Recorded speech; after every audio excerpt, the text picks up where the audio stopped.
Assalamualaikum warahmatullahi wabarakatuh. Perkenalkan, nama saya Akila Subianto dengan NIM 15020200049. Di sini saya akan menjelaskan tentang replikasi DNA.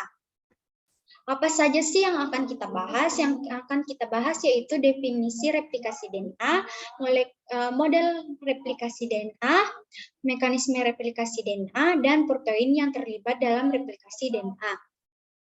Apa sih itu replikasi DNA? Replikasi DNA adalah proses penggandaan DNA yang semula satu DNA menjadi dua DNA yang identik. Gambaran replikasi DNA. Awalnya ikatan hidrogen akan diputus. Kemudian kedua rantai membuka dan memisah. Setiap rantai yang berpisah kemudian berperan sebagai cetakan basa komplementer yang baru sehingga pada akhirnya terbentuklah dua DNA yang memiliki susunan basa identik. Model replikasi DNA konservatif. Double helix yang lama tidak memisah dan langsung membentuk double helix yang baru. Semi-konservatif. Kedua untai molekul induk DNA memisah dan masing-masing berfungsi sebagai cetakan untuk sintesis untai baru yang komplementer. Dispersif. Setiap untai pada kedua molekul anakan DNA mengandung campuran DNA sintetis lama dan baru. Ini adalah gambar dari model konservatif, ini gambar dari semi-konservatif, dan ini gambar dari dispersif. Proses replikasi DNA. Yang pertama yaitu tahap awal replikasi, yang kedua sintesis untai DNA baru, dan yang ketiga pengecekan dan perbaikan DNA. Tahap awal replikasi dimulai pada tempat khusus yang dinamai titik mulai replikasi atau origin of replication, yaitu bagian DNA yang memiliki nukleotida spesifik. Protein-protein yang menginisiasi replikasi DNA akan mengenali nukleotida tersebut. Kemudian membuka DNA serta menyalin DNA ke kedua arah dari setiap titik mulai sehingga terbentuk gelembung replikasi. Kemudian menyatu untuk mempercepat penyalinan molekul DNA yang panjang. Pada setiap ujung gelembung replikasi terdapat wilayah seperti huruf Y yang disebut garpu replikasi atau replication fork. Replication fork akan terus membuka seiring dengan berlangsungnya proses replikasi DNA sehingga pada akhirnya menghasilkan dua molekul DNA anakan. Enzim helikase berperan dalam membuka uliran double helix di replication fork, memisahkan untai induk dan menjadikan keduanya menjadi cetakan atau template. Single strand binding protein berperan dalam menstabilkan untai DNA induk hingga menjadi cetakan. Pembukaan uliran double helix ini menyebabkan uliran dan tegangan yang lebih ketat di depan replication fork. Enzim topoisomerase berperan dalam mematahkan, menguntir, menghubungkan kembali DNA induk di depan replication fork sehingga mengurangi ketegangan yang diakibatkan oleh pembukaan aliran. Enzim primase berperan dalam menyintesis rantai RNA primer menggunakan untai DNA induk sebagai cetakannya. Primer yang dihasilkan akan menjadi rantai nukleotida awal dalam replikasi. Setelah double helix terbuka, tahap selanjutnya dimulai, yaitu sintesis untai DNA baru. Sintesis untai DNA baru. Enzim DNA polimerase berperan dalam mengkatalis pembentukan DNA baru dengan cara menambahkan nukleotida ke rantai yang telah ada sebelumnya. Terdapat dua macam DNA polimerase yang berperan utama dalam replikasi DNA, yaitu DNA polimerase 3 dan DNA polimerase 1. Pada sel eukariotik telah ditemukan 11 DNA polimerase. Sebagian besar DNA polimerase membutuhkan primer, untai cetakan DNA serta nukleotida. DNA komplementer dengan untai cetakan DNA yang sedang tumbuh.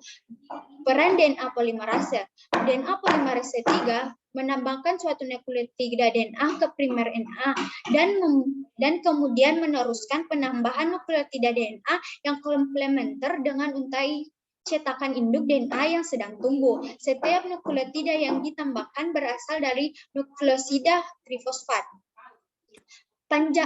Pemanjangan antiparalel. Seperti yang kita ketahui bahwa susunan basa nitrogen pada kedua untai DNA dalam satu double helix bersifat antiparalel atau terorientasi ke arah yang berlawanan.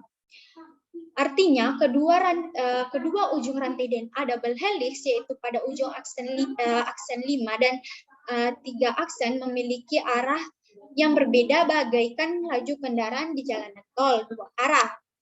Arah pembentukan DNA baru dari arah 5 aksen ke arah 3 aksen. Sehingga kedua untai baru terbentuk saat replikasi pasti antiparalel dengan untai cetakan. Selanjutnya DNA polimerase 3 bergabung dengan protein sliding clamp. Protein sliding clamp melingkari untai ganda yang baru disintesis bagaikan donat. Kemudian protein sliding clamp menggerakkan DNA polimerase 3 di sepanjang untai cetakan DNA. Selanjutnya DNA polimerase 3 akan mulai menyintesis DNA setelah primer RNA selesai dibuat. DNA polimerase 3 cukup menempel di untai cetakan DNA dan terus-menerus menambahkan nukleotida ke untai komplementer baru dari arah 5 aksen ke 3 aksen seiring majunya replikasi Fold. Untai DNA dibuat melalui mekanisme ini disebut leading strand atau untai maju, adalah pembentukan DNA baru atau DNA anakan secara terus-menerus searah dengan replication fold.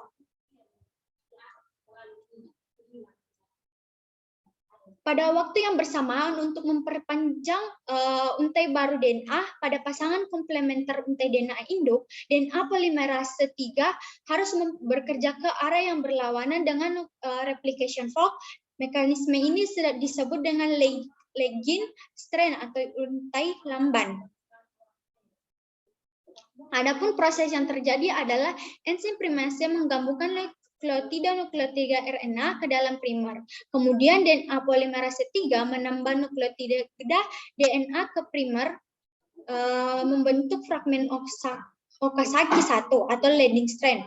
Pada leading strand, sintesis terjadi secara tersendat-sendat sebagai rangkaian dari segmen-segmen pada leading strand atau fragmen Okazaki. Setelah mencapai primer RNA, berikutnya di sebelah kanan DNA polimerase 3 ini terlepas. Setelah fragmen 2 mendapatkan primer, DNA polimerase 3 menambahkan nukleotida DNA hingga mencapai fragmen 1 dan melepaskan diri. DNA polimerase 1 berperan dalam menggantikan nukleotida RNA primer dengan nukleotida versi DNA, menambahkan nukleotida 1 demi 1 ke ujung 3 aksen dari fragmen 2, yaitu fragmen Okazaki yang bersebelahan, akan tetapi DNA polimerase 1 tidak dapat menggabungkan nukleotida terakhir dari segmen pengganti tersebut ke nukleotida pertama pada fragmen Okazaki, yang primernya baru diganti dengan DNA ligase. DNA ligase membentuk ikatan antara DNA terbaru dan DNA fragmen 1 hingga untai lamban atau leading strand di wilayah ini telah selesai. Untai lambat atau leading strand adalah pembentukan DNA baru atau DNA anakan secara tersendat-sendat berlawanan arah dengan replication fold, pengecekan dan perbaikan DNA. Meskipun kesalahan pada pasangan basa saat replikasi hanya 1:10 miliar nukleotida, kesalahan yang diakibatkan faktor lain bisa saja terjadi, yaitu faktor lingkungan, emisi radioaktif sinar X, sinar ultraviolet, dan molekul-molekul tertentu dalam asap rokok dapat mengubah nukleotida sehingga mempengaruhi informasi genetik yang telah terpadatkan. Faktor kimiawi, perubahan kimiawi yang spontan, kesalahan replikasi juga dapat mengakibatkan DNA rusak atau munculnya DNA yang tidak diinginkan. Jika hal tersebut tidak segera diperbaiki, maka akan berbahaya. Salah satu bahayanya adalah menjadi penyebab kanker. Sebagian besar sistem seluler dapat memperbaiki kerusakan DNA dengan enzim tertentu, salah satunya yaitu enzim nuklease yang dapat memotong kerusakan DNA. Contoh perbaikan DNA dengan menggunakan enzim nuklease yaitu dimertimi adalah kerusakan pada DNA kulit akibat sinar ultraviolet dalam sinar matahari sehingga terjadi tautan kovalen basa timin yang bersebelahan pada seuntai DNA. Mungkin sekian dari saya. Terima kasih. Assalamualaikum warahmatullahi wabarakatuh.